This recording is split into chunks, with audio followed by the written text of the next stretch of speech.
Ella era la hija de un billonario, pero fue una trabajadora de limpieza quien le enseñó a la niña a sonreír de nuevo.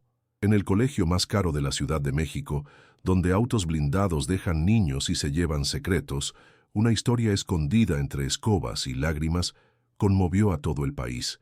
¿Tú crees que una trabajadora de limpieza puede cambiar el destino de la hija de uno de los hombres más poderosos de México? Entonces, tienes que ver esta historia hasta el final, porque el giro final te va a dejar sin palabras. Si crees que los milagros todavía suceden, suscríbete al canal ahora y deja un like, y comenta desde qué ciudad estás viendo esto. No te vayas, porque esta historia te va a mostrar que el amor puede nacer en los lugares más improbables, y que a veces quien menos tiene es quien más sabe amar. ¿Listo para emocionarte? En medio de la tormenta emocional que ahogaba a una niña millonaria en soledad, una mujer invisible, con los zapatos pegados con cinta y el corazón remendado por el dolor, tuvo el valor de acercarse. Un gesto pequeño, casi imperceptible, pero fue ahí donde todo cambió, porque lo que esa mujer susurró al oído de la niña fue más poderoso que cualquier fortuna. Fue el inicio de una nueva historia, y vas a ver cómo eso va a tocar tu corazón. Ignacio de la Vega caminaba como alguien que no pertenecía al mundo de la gente común, al menos. Sus pasos resonaban fríos por los pasillos de mármol del Colegio Internacional de las Lomas, siempre rodeado de miradas curiosas y susurros discretos. A los 47 años, Ignacio era el retrato del poder, CEO de Vegasat, dueño de una fortuna que superaba los $900 millones, una referencia de éxito en los círculos empresariales y políticos de México. Pero detrás del traje impecable y el reloj suizo había un vacío que ni el tiempo ni el dinero lograron llenar. Viudo desde los 39 años, su dolor fue cuidadosamente guardado en una caja fuerte emocional, la misma donde escondió su humanidad para sobrevivir a la pérdida. Ignacio era un maestro de las apariencias. En eventos diplomáticos sabía exactamente cuándo sonreír. En reuniones millonarias, su frialdad era vista como estrategia. Pero dentro de casa, una mansión silenciosa en Lomas de Chapultepec, era un extraño para su propia hija. Valentina creció rodeada de niñeras, institutrices y maestros particulares. El padre era solo una presencia distante, una voz autoritaria que aparecía en las raras ocasiones en que la niña fallaba. Su cuarto, sus angustias, sus sueños, todo eso era tierra desconocida para Ignacio. Él sabía el precio del dólar, la proyección de crecimiento de Asia, pero no sabía el nombre de la mejor amiga de su hija. La contradicción era cruel. Un hombre que venció en el mundo de los negocios, pero perdió su propia casa. Un estratega que conquistó ministerios, pero falló en lo que debía ser su mayor misión, ser padre. El duelo por su esposa le hizo levantar un muro entre él y Valentina, como si la ausencia de una justificara la distancia con la otra. Y así, Ignacio se convirtió en un símbolo de éxito y fracaso al mismo tiempo. Nadie veía eso con claridad. Nadie, excepto una mujer que miraba más allá de los billetes. Una mujer que limpiaba el suelo que él pisaba y que estaba a punto de cambiarlo todo. Lucía Ramírez era invisible para casi todos en el colegio. Sus pasos no hacían ruido, sus palabras eran medidas, y su uniforme, siempre limpio, pero viejo, parecía gritar silencio. A los 36 años, sabía exactamente dónde podía o no podía estar. Sabía los horarios en que los pasillos estarían vacíos y qué maestro aceptaba o no un buenos días. Pero había algo que no podía esconder, el brillo en los ojos, ese brillo antiguo que ni el dolor pudo apagar del todo. Lucía lo había perdido todo, esposo, hija, casa, en un incendio causado por una instalación eléctrica mal hecha en una casa de renta. Desde entonces, cargaba un dolor profundo, pero nunca dejó de sonreírle a los niños, porque en ellos aún veía a su hija. Aquella mañana de agosto, Lucía estaba limpiando el pizarrón cuando escuchó los gritos. El sonido de la humillación pública atravesó el aula como un corte seco. Ignacio de la Vega, fuera de control, le decía a su hija que era una decepción, que estaba siguiendo los pasos débiles de su madre. El silencio de los maestros, la tensión en el aire, los ojos de la niña fijos en el suelo. Lucía vio eso, y su pecho se apretó. Ella sabía lo que era perder a alguien, sabía lo que era cargar un dolor sola. Caminó despacio hasta Valentina, que temblaba, y entonces, sin permiso, sin miedo, le susurró algo al oído. Nadie escuchó, pero en ese instante, lo imposible sucedió. Valentina sonrió, aunque fuera por un segundo. Una sonrisa pequeña, frágil, pero verdadera. Lucía regresó a su cubeta y a su trapo, como si nada hubiera pasado. Pero algo había cambiado. En el alma de aquella niña, una chispa se encendió. En el alma de aquella mujer, un eco de la hija perdida respondió. Ellas aún no lo sabían, pero ese instante silencioso era el inicio de un vínculo inquebrantable. No de sangre, sino de reconocimiento. Dos almas heridas que, sin saber, se encontraron en medio del caos. Y ahí, entre la arrogancia de un padre y la indiferencia de un sistema, nació la esperanza. Una esperanza hecha de sabiduría simple, paciencia y amor. Al día siguiente, algo inusual pasó.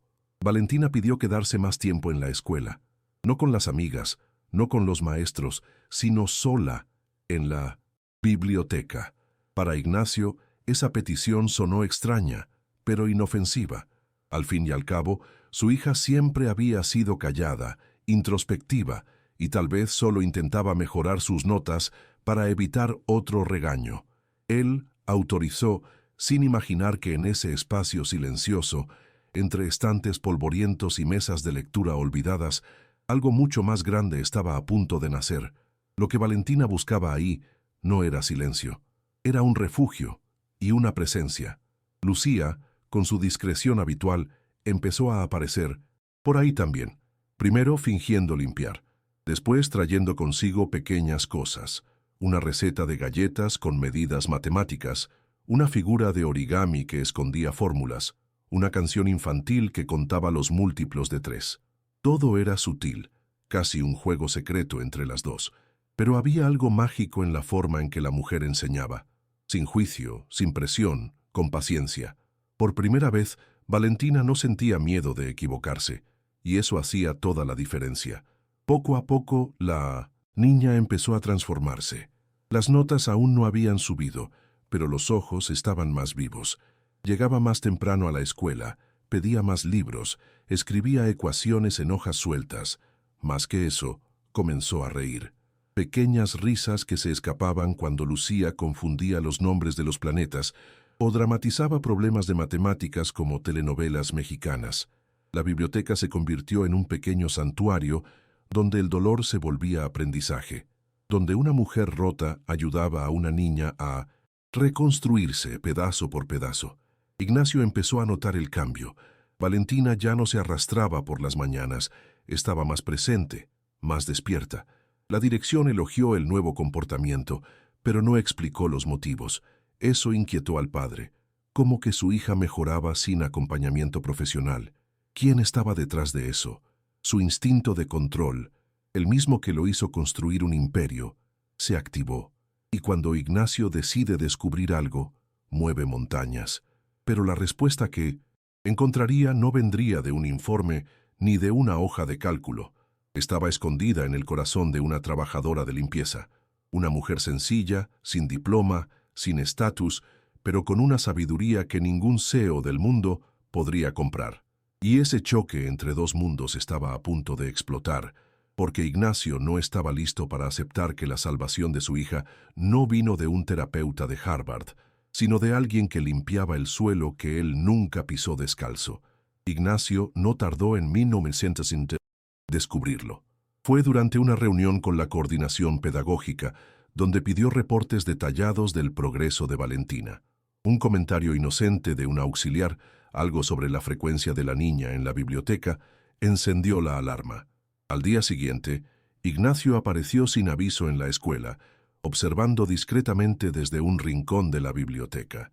Y ahí estaba ella, Valentina, con lápices de colores en las manos, aprendiendo fracciones con pedazos de papel doblado. Y a su lado, Lucía, sentada en el piso sonriendo, con los zapatos gastados pegados con cinta adhesiva. La sangre le hirvió. Ignacio se sintió traicionado, invadido. ¿Cómo se atrevían a permitir que una trabajadora de limpieza interfiriera en la educación de la hija de un de la Vega? Él explotó. Llamó a la directora, amenazó con demandas, exigió el despido inmediato de la mujer. Valentina escuchó todo y por primera vez no se quedó callada. Gritó, lloró, dijo que odiaba a su padre, que prefería ser huérfana a seguir siendo ignorada. «Ni siquiera sabes el color de mi cuarto», gritó, la voz cortando el aire como una navaja. La sala quedó en silencio. Ignacio, que nunca lloraba, sintió el peso de aquella frase como un golpe en el estómago. No era solo sobre Lucía, era sobre todo lo que él se había negado a ver. Lucía, en lugar de defenderse, agachó la cabeza, no por sumisión, sino por respeto al dolor ajeno. Ella conocía el duelo de Ignacio, sabía que hombres como él se protegían con arrogancia, porque no sabían cómo lidiar con su propia vulnerabilidad, y aún humillada, no retrocedió. Esperó a que pasara la tormenta, no con miedo, sino con esperanza, porque veía en Valentina el reflejo de la hija que perdió, y en Ignacio el espejo de lo que ella casi se había convertido, alguien que entierra los sentimientos por no saber cómo seguir viviendo. En los días siguientes, la distancia se instaló. Ignacio prohibió a su hija cualquier contacto con Lucía. Instaló cámaras, cambió horarios, presionó a la escuela.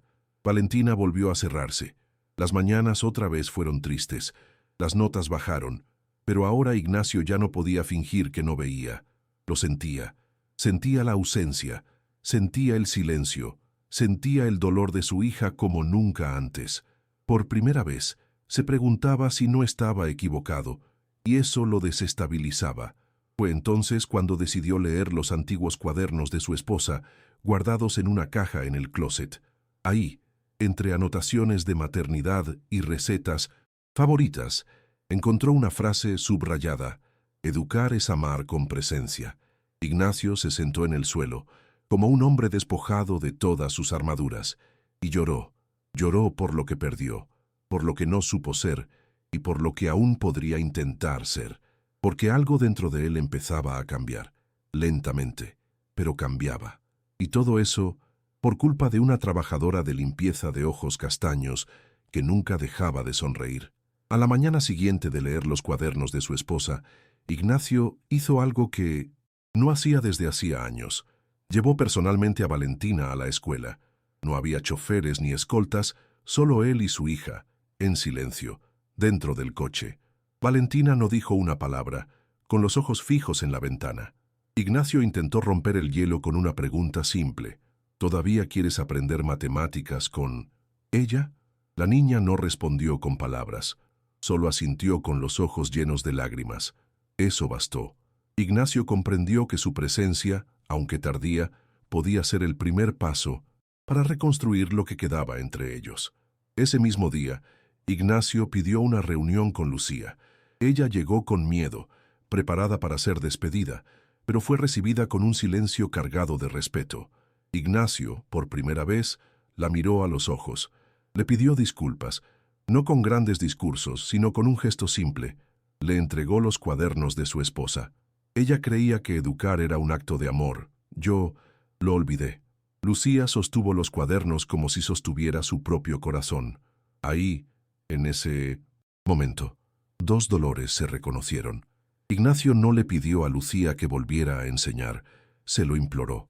Y ella, entre lágrimas contenidas, aceptó, por la niña, por la hija que no tuvo la oportunidad de crecer. La rutina entonces se transformó. Ignacio comenzó a asistir a las clases escondido, observando desde el fondo, aprendiendo junto con ellas. Valentina, al verlo ahí, sintió algo nuevo: seguridad. Ya no había gritos, solo presencia. Ignacio tomaba apuntes, preguntaba, hasta se confundía con las fracciones. Lucía sonreía. La relación entre los tres crecía como un árbol regado con lágrimas y paciencia. Pequeños almuerzos empezaron a suceder después de las clases, conversaciones cortas, después risas y finalmente confidencias. Lucía, por su parte, empezó a recuperar algo que creía haber perdido para siempre: propósito. Dejó de limpiar baños y empezó a limpiar miedos. Usaba las mismas manos cansadas para construir puentes invisibles entre corazones. Cada fórmula que le explicaba a Valentina era también un pedazo de la hija que ella reimaginaba viva.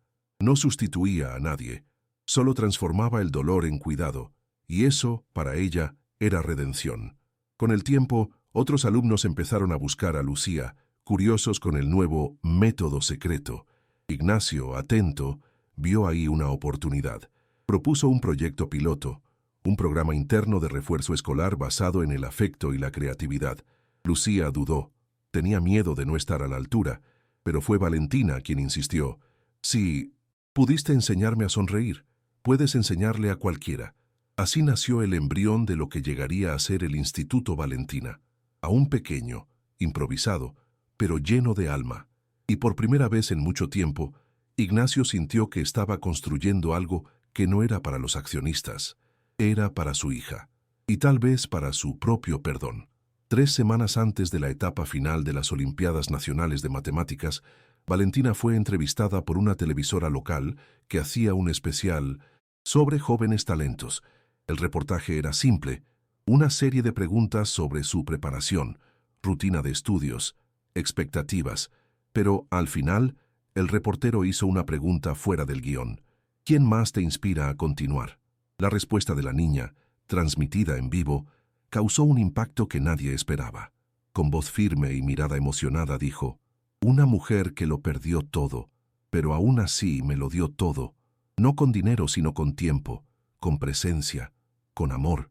Ella limpiaba el suelo, pero también limpió la oscuridad de mi corazón. La frase se hizo viral en redes sociales en cuestión de horas. Todo México empezó a preguntarse quién era esa mujer misteriosa. Y cuando la verdad salió a la luz, que se trataba de una trabajadora de limpieza de escuela pública, los reflectores se volvieron hacia Lucía. Los medios la buscaron, educadores quisieron conocerla, políticos intentaron instrumentalizarla. Pero ella rechazó todas las entrevistas. Para Lucía, lo que importaba era Valentina. No, el reconocimiento, no la fama, solo la niña que la ayudó a seguir viva. Ignacio, viendo al mundo inclinarse ante la sensibilidad que él mismo intentó apagar, se sintió pequeño. Por primera vez, reconoció que el mayor legado que podía dejarle a su hija no era su fortuna, era la humildad de aprender de quien había despreciado. Tomado por un sentimiento de gratitud genuina, decidió convocar una conferencia de prensa. Frente a periodistas e inversionistas, presentó a Lucía como la mentora que salvó a mi hija y me enseñó a ser padre. Las palabras dichas en público fueron una disculpa y un tributo, pero fue en los bastidores, lejos de las cámaras, donde la revelación más profunda sucedió. Después de la conferencia, Ignacio invitó a Lucía a cenar con él y Valentina, un gesto simple pero inédito. Durante la comida, Ignacio la miró a los ojos y preguntó, ¿cómo lograste lo que yo, con todo lo que tengo, nunca logré? Lucía respiró hondo y respondió con la voz entrecortada, porque yo también perdí una hija, pero nunca dejé de creer en otra. Ese momento selló algo que las palabras no pueden definir. No era una amistad ni una alianza común. Era un pacto silencioso entre dos sobrevivientes del dolor, y entre ellos un puente vivo llamado Valentina. A partir de ahí todo cambiaría, porque lo que nació en aquella escuela elitista, entre trapos de limpieza y fórmulas matemáticas, no fue solo una transformación educativa, fue la reconstrucción de una familia que no nació de la sangre, sino del cuidado. Y eso era solo el comienzo. Si esta historia está tocando tu corazón, dale like ahora y suscríbete al canal. Deja un comentario. ¿Crees que el amor puede sanar hasta lo que parece perdido?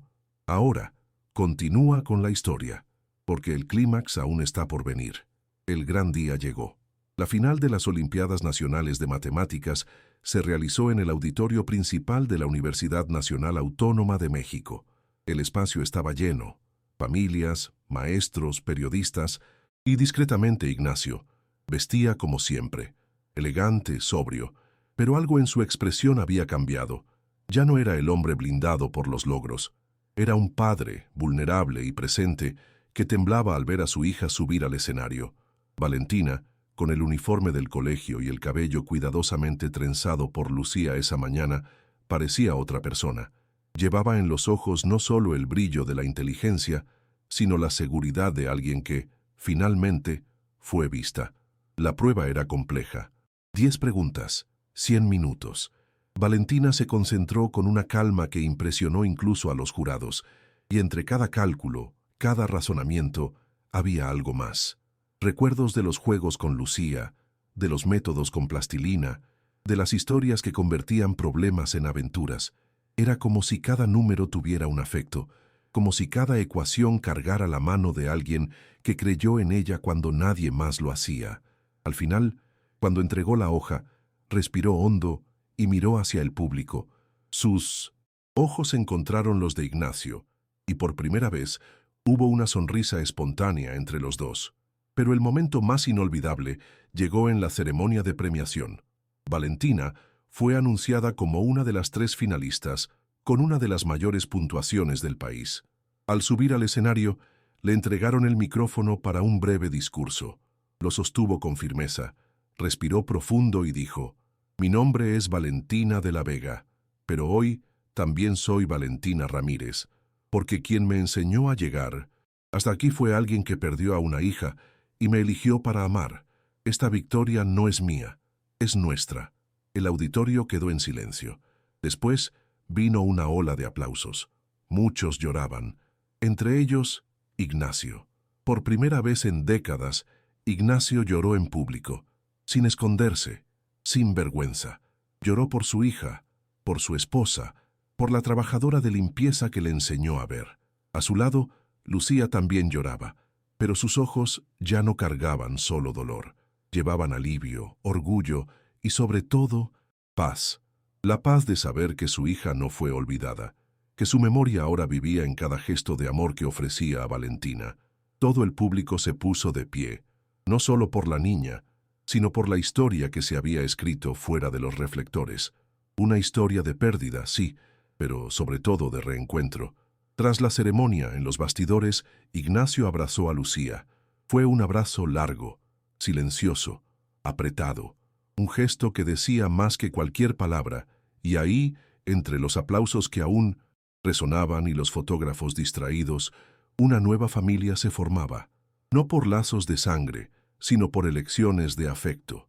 Ignacio tomó la mano de su hija con una firmeza nueva, y Valentina, sonriendo, extendió la otra mano hacia Lucía, y los 3 salieron de ahí lado a lado, por primera vez, completos. En los meses siguientes, la historia de Valentina, Lucía e Ignacio conmovió al país, pero más importante que la fama fueron los cambios concretos que nacieron de aquel vínculo improbable. Ignacio, tocado por la transformación de su hija y por la sabiduría silenciosa de Lucía, decidió crear el Instituto Valentina, un proyecto social ambicioso, con una misión clara: ofrecer refuerzo escolar gratuito y emocionalmente inteligente para niños de bajos recursos. Y más, invitó a Lucía a ser la coordinadora pedagógica de la iniciativa. Ella, que antes era invisible en los pasillos, ahora dirigía reuniones con educadores, organizaba talleres y capacitaba a nuevos voluntarios. Lucía aceptó la invitación con humildad, pero también con la fuerza de quien sabe exactamente lo que lleva en el corazón. Dejó de usar el uniforme de trabajadora de limpieza, pero nunca dejó de ser quien era. Seguía llegando temprano, acomodando las salas con cariño, preparando los materiales con dedicación. Ahora, sin embargo, su mirada tenía un nuevo brillo, el de la responsabilidad transformadora. Valentina la acompañaba en las visitas a las comunidades, ayudando a otros niños a superar sus miedos con juegos, historias y afecto. Juntas, crearon un método que unía lógica matemática con empatía, y ese modelo comenzó a ser estudiado en facultades de pedagogía de todo México. Ignacio también cambió, redujo su carga de trabajo, rechazó cargos políticos y empezó a priorizar los momentos con su hija. Comenzó a formar parte de los desayunos, de las tareas escolares, de las presentaciones académicas. Ya no era el CEO intocable, era el padre que estaba presente. En entrevistas, hablaba abiertamente de su transformación, advirtiendo a otros padres sobre los peligros de tercerizar el amor, pero la mayor recompensa para él no vino de los aplausos ni de los nuevos contratos sociales. Llegó en un gesto simple, en una tarde común, cuando Valentina sostuvo su mano y dijo: «Papá, gracias por volver». En ese instante, Ignacio supo, todo valió la pena. Pasaron 2 años. El Instituto Valentina se expandió a 12 estados de México, impactando a miles de niños con su método basado en afecto y aprendizaje lúdico. Lucía, ahora autora de un libro aclamado sobre educación con empatía, es invitada a dar conferencias en universidades y congresos. Ignacio se convirtió en referencia de paternidad consciente, compartiendo su camino en eventos que antes jamás habría frecuentado. Valentina, ahora con 14 años, actúa como embajadora juvenil de UNICEF, llevando su historia a escuelas públicas e inspirando a jóvenes a creer en sí mismos. En una nueva inauguración, en una comunidad del estado de Oaxaca, una niña tímida se acerca a Lucía y le pregunta: «¿Puedo aprender matemáticas también?». Lucía sonríe con ternura y responde arrodillándose: «Claro, mi amor, es donde todo comienza». Y así, el ciclo vuelve a empezar, porque el amor que sana también enseña. Si esta historia tocó tu corazón, deja un corazoncito en los comentarios. ¿Alguna vez conociste a alguien que transformó tu vida con un simple gesto de amor? ¿Crees que una presencia verdadera puede sanar lo que la ausencia destruyó? Dale like si crees que todos merecen una segunda oportunidad. Suscríbete al canal para más historias que restauran la fe en la humanidad. Y comenta aquí: a veces, quien barre el suelo, también está barriendo la tristeza de alguien.